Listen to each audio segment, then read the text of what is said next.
Hey, everybody, welcome back to the show. Today, we're talking about something that's been getting a lot of attention in the longevity, skincare, and regenerative medicine communities, and that is GHK copper, also known as the copper peptide. Now, if you've spent any amount of time on a wellness Instagram, a peptide forum, or an anti-aging podcast, you've probably heard someone call this the miracle peptide. And anytime I hear the words miracle attached to anything in medicine, my skepticism immediately kicks in. So today I wanted to go straight to the science, not the marketing, not the influencer hype, but an actual scientific review that was published in Biomed Research International that looks at what we know about GHK copper and why researchers have been studying it for decades. By the end of this episode, you'll understand what it is, why our bodies naturally make it, how it may work, and why so many scientists believe it's one of the more interesting regenerative molecules we've discovered. So let's dive in. So first things first, what exactly is GHK? So GHK is a tiny protein fragment, a peptide that consists of only 3 amino acids, glycine, histidine, and lysine. That's it. 3 building blocks. They're kind of holding hands. On its own, it's called GHK. When it binds with copper, it becomes GHK-Cu, or GHK copper, which is the form that's been studied most extensively. It was first isolated from human plasma in 1973 by the American biochemist Dr. Lauren Picard at the University of California, San Francisco. Here's something really fascinating. This isn't some synthetic drug that scientists invented in a laboratory. Your body already makes it. Researchers have found it naturally circulating in your blood plasma, your saliva, and even your urine. But here's the catch.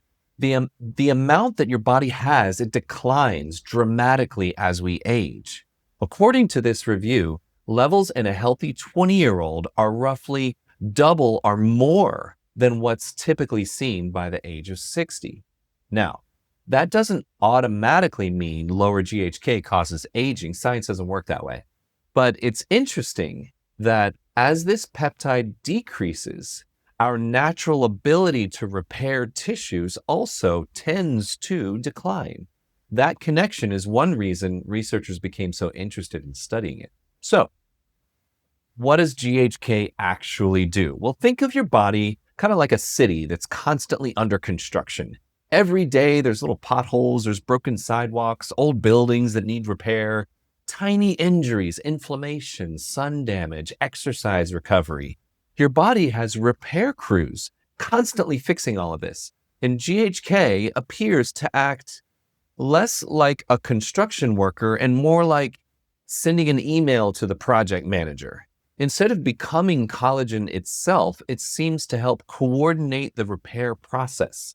Researchers have found that it can influence fibroblasts. Fibroblasts are basically the skin cells responsible for producing collagen. That's your framework. That's your structure, and many of the structural proteins that keep skin firm, healthy, and resilient. When fibroblasts are functioning well, skin repairs itself very efficiently. When they slow down with age, healing and skin tightness slows down too. One thing I found especially interesting is that GHK doesn't simply tell the body, make more collagen. That would be way too simplistic. Healthy tissue remodeling requires balance. Imagine remodeling your kitchen. Sometimes you need to remove old cabinets before you install new ones. Your body works the same way. Old damaged collagen has to be broken down and new collagen has to be built. According to the paper, GHK appears to influence both sides of the equation. It helps regulate the breakdown of old tissue while encouraging production of healthy new tissue. That's tissue remodeling, not just tissue building, and that's a very important distinction. Now, let's talk about one of the biggest new buzzwords surrounding GHK, gene expression. You've probably heard people online say, it turns on 4,000 genes, or it resets your DNA. Those statements make for great headlines, but they deserve a little scientific explanation. GHK doesn't rewrite your DNA. It doesn't change your genetic code. Think of your DNA kind of like a giant cookbook. Every recipe is already there. Gene expression simply determines which recipes the cell is reading at a given moment. Researchers have observed that GHK influences the activity of thousands of genes involved in inflammation, repair, antioxidant defenses, tissue remodeling, and healing. This effectively means that upregulating or downregulating the expression of particular genes towards a specific outcome. That's very different from permanently changing your DNA. It's more like adjusting which lights are turned on inside a very large control room with like dimmer switches. That's a much more accurate way to think of it. One of the major themes throughout the review is inflammation. Now, just to be clear, inflammation is not a four-letter word. We need some level of inflammation. It's a part of healing. But too much inflammation or inflammation that sticks around too long, that sucks. That can definitely delay recovery and accelerate tissue damage. Several studies reviewed found that GHK appeared to reduce inflammatory signaling in skin cells. Again, mostly laboratory studies. But if those effects translate into humans, that could help explain why researchers see improvements in wound healing and skin quality instead of shutting inflammation down completely. It may help bring it back into balance. Another area that caught my attention was wound healing. Across multiple research studies, researchers consistently observed faster healing, improved collagen organization, better blood vessel formation, and healthier tissue repair. Many of the research studies done on GHK they're on animals. Animal research isn't the same as human research, but when multiple studies across different species show similar findings, scientists pay attention. This is my favorite way to think about animal studies and their relevance to human medicine. Okay, so humans share approximately 85% of their protein coding genes with mice, according to the National Human Genome Research Institute, and about 99% or more with chimpanzees. So if we're studying a small component of a machine, let's say a bolt, a nut, or a screw or something on a boat, and we understand how that component functions, then it's reasonable to expect it will behave similarly when found in a car. The fact that a boat and a car are very different machines doesn't necessarily change the function of the individual part. In the same way, while mice and humans are obviously different organisms, many of the underlying biological parts we study perform remarkably similar functions, making animal research a valuable starting point for understanding human biology. So what about actual human studies? Well, there's a lot. There's several. In women with aging skin, studies found improvements in skin firmness, elasticity, fine lines, wrinkles, and overall skin appearance after about 3 months of use. Some studies even compared GHK-containing creams with vitamin C formulations or retinoids. They suggest there may be genuine cosmetic benefits worth investigating further. Now, again, this doesn't mean it's magic or it's a miracle or anything, but the evidence is already stronger than many cosmetic ingredients that are marketed out there today. Another fascinating area is stem cells. Okay, don't worry.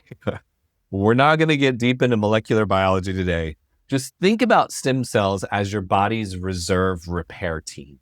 When tissues need replacing, stem cells help create new healthy cells. This review discusses research suggesting that GHK may help maintain characteristics associated with healthy skin stem cells. Researchers also observed increased production of growth factors involved in forming healthy blood vessels. Now, these are all exciting findings, although they're still largely laboratory-based. But one question people often ask is, why the copper? So copper is actually an essential mineral in the human body. Your body needs it for enzymes involving in energy production, antioxidant defenses, connective tissue formation, and healing. GHK appears to bind copper very, very efficiently, and it may help deliver it to where it needs to go while reducing free radical copper that could otherwise contribute to oxidative stress. It's almost like having a delivery service instead of dumping supplies randomly throughout the city. Now, for those that pay close attention, you might ask, well, what about taking straight, or what about just regular GHK in comparison to GHK copper? What's the difference? Like, why the difference?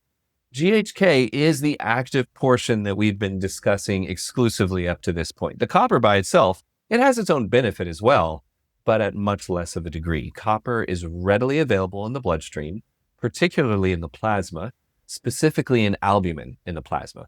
GHK actually has a higher affinity for copper than our own albumin. So effectively, if you take GHK, or if someone were to do research and take some GHK by itself, they'll find that the GHK alone will find its own copper, even if it doesn't come that way.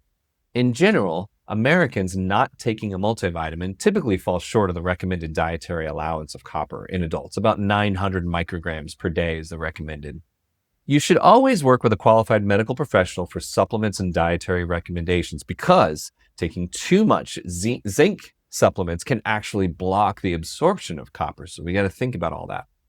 So what's my takeaway after reading this review? Well, I think GHK copper is one of the more intriguing peptides in the world of regenerative medicine. Not because it's surrounded by all this hype, but because it's been studied for over 50 years. It's been around. It appears to influence multiple repair pathways instead of targeting just one. It has encouraging laboratory data, interesting animal studies, some positive human cosmetic studies, and importantly, has a generally favorable safety profile and applications. At the same time, we still need larger, well-designed human clinical trials to understand many of the biggest questions, especially around systemic use, optimal dosing, long-term safety, and whether some of the exciting laboratory findings actually translate into meaningful clinical outcomes. That's where future research comes in. We need more of it. So, if you hear someone online claiming GHK is the fountain of youth, I'd probably pump the brakes. But if someone says this is a naturally occurring peptide that's showing promising results in tissue repair, skin quality, regenerative biology, and scientists are continuing to study it, that's a statement the current evidence supports much better. And honestly, just that's exciting enough, because sometimes the real science is more interesting than the hype. If you enjoyed today's episode, please let me know what peptide or longevity topic you'd like me to cover next. There's a lot of fascinating compounds emerging in this field, and I think separating evidence from marketing is one of the most valuable things that we can do. Thank you so much for listening. Please leave a like and subscribe if you found this episode helpful. Share it with someone who's interested in healthy aging, regenerative medicine, or optimizing their health based on real science. And until then, I'll see you next time. Stay healthy.